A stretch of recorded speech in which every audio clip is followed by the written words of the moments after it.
Hey, Brian from SnakeBytes here. I'm down in Columbus, Ohio at the Columbus Zoo, ready for an awesome animal adventure. You're watching SnakeBytes.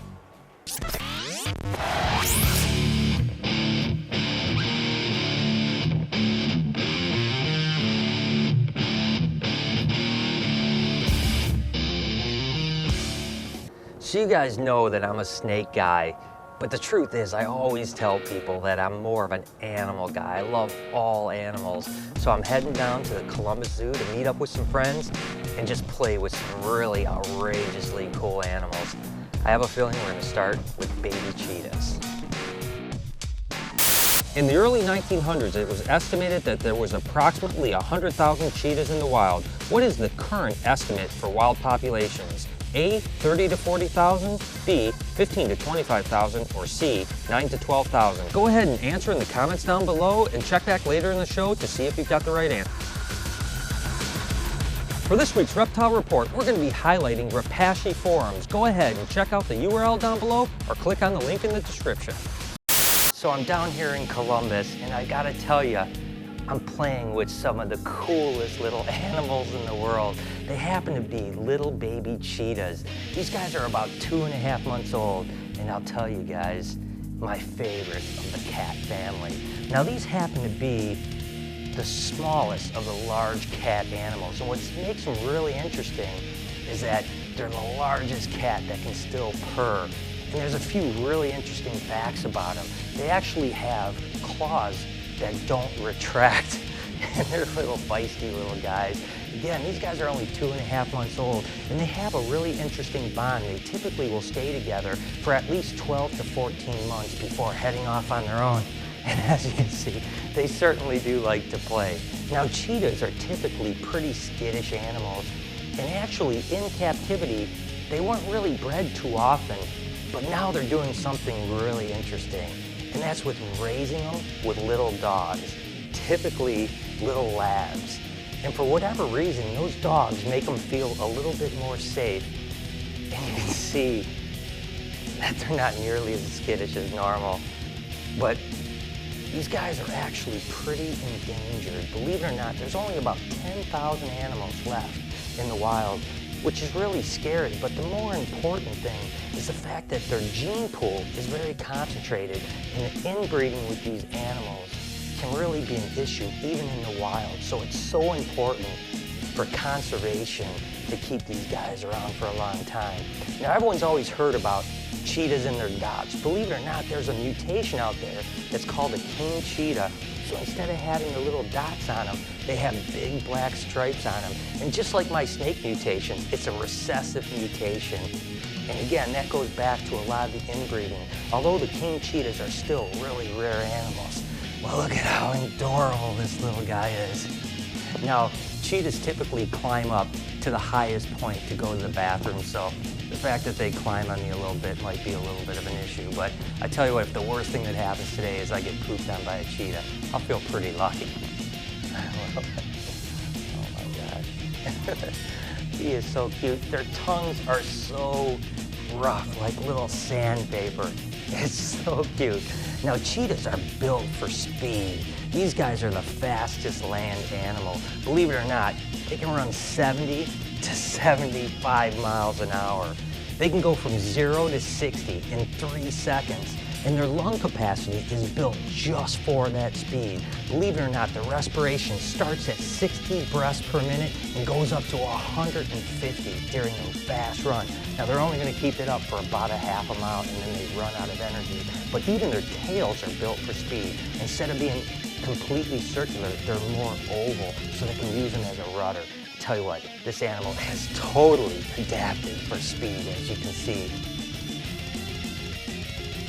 Now, little leopards all look relatively similar, but one of the really trademarks of cheetahs is, of course, that little teardrop. All cheetahs will have that even as babies. And of course, they're going to eventually get close to 100 pounds and turn into their normal adult colors. But I tell you what, I love them at this size. It's one of the coolest of the big cats, no doubt about it. All right, so I have another cute little guy here. These are actually Binturongs, or bear cats. Now, these guys are from Southeast Asia, and they obviously live up in the trees, and they're really good climbers with this huge prehensile tail. They can get about 70 pounds. And the thing that most people know about Binturong, believe it or not, is they smell like popcorn. I have no idea why Mother Nature would make an animal smell like popcorn, but every time I'm around a bear cat, they all smell like it. Even a little guy like this, all the way to a big adult. But I tell you what, they are just absolutely adorable at this size. But certainly when they get big, they're a handful to deal with. I think I'll just stick with playing with these little guys like this. Well, it's certainly not every day that you can just chill out and hang out with a penguin, and that's exactly what I'm doing right now. This happens to be a black-footed penguin or a jackass penguin. These guys are from South Africa, and believe it or not, there's 17 species of penguin, and only 5 of them prefer cold climate, which most people think of penguins, they think of cold weather. These guys actually prefer 65 degrees or warmer, believe it or not. They have the most feathers per square inch of any bird, animal, and what's interesting too is a couple things about their eyes. First off, they have 2 eyelids, of course, to help them in the water, but more importantly, have you ever noticed when a penguin swims, it kind of does it diagonally and swims through? It's because of the way their vision is. They can't see straight ahead, so they have to swim this way and that way to see what's ahead of them. Now, these guys a lot of times have a little bit of cantankerous attitude, but as you can see, my buddy right here, he's just a really cool animal. Penguins happen to be one of my favorite animals, but of course, I think I say that about every animal I handle. As much as I thought I knew about penguins, believe it or not, I learned something just today about them. And that's the fact that you can identify an individual animal by the little speckles on their belly. It's kind of like a fingerprint. No 2 penguins will have the exact same pattern. I tell you, there's nothing like the experience of cuddling with a penguin. All right, so I'm here with Sean from the Columbus Zoo. He's the guy that basically invited us down to show us all these amazing animals. Sean, first off, tell me a little bit about what you're doing here and your position at the zoo. Yeah, well, here's the cool part is that we raise a lot of different animals for zoos all around the country. So smaller zoos and even bigger zoos will contact us, ask to hand raise some of their babies, such as who we're looking here, Nitro, who's one of the male snow leopards that we're raising.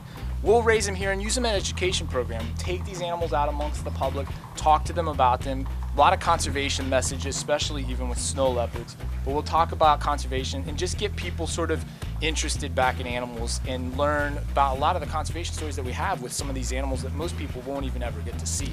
So basically you guys are getting mainly baby animals, you're rearing them up for a period of time, using them in outreach, and then they get rehomed to a different facility? Yeah, so a lot of the animals that we work with are on some type of breeding program. So in the zoo world, we have what we call an SSP, so it's a species survival plan, and that's where the snow leopards fit in. So this male is actually already paired up with his mate who is Ice, who's the female that we raised them from a very young age now, but they're destined to remain together. Genetically, they're a perfect match for each other. So tell me a little bit about this amazing animal here. I think snow leopards are probably one of the most special animals that we work with. I mean, if you look at this cat, when they come in and they're so small, and as they get older, this is probably, he's probably almost around 6 months, right, in that age.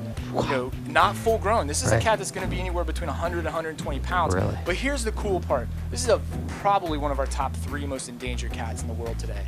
Found primarily up in the mountains of the Himalayas. And up until the last Planet Earth DVD, we really didn't have very many footage of these guys in the wild. And so they actually will hunt larger hoofstock, markhor goats, other type of goats that you'd find up in those mountains.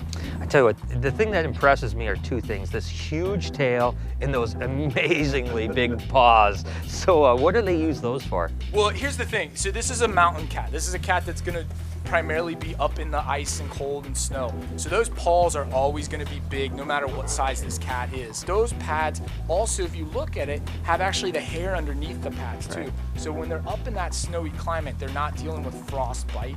The tail is like a scarf. And so these guys actually will use those tails to sort of drape across their face when they're laying up in those mountains as a scarf idea.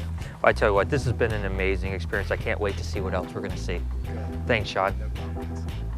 I tell you what, this is certainly an unbelievable treat. This is actually a Muir leopard. It's one of the most critically endangered animals on the planet. Believe it or not, there are only about 40 animals left in the wild. So to have the opportunity to hold one of these and just play with it a little bit is just truly amazing. Now these guys come from northern China or southern Russia, and they can get about 140 pounds. And to me, they kind of remind me of a cross between a cheetah and a tiger. They're just amazingly beautiful animals. Believe it or not, even though the majority of their prey items are gonna be hoof stock, these guys will actually take down baby black bears. But just take a look at that cute little face and how feisty it is. I tell you what, these little cats are absolutely adorable.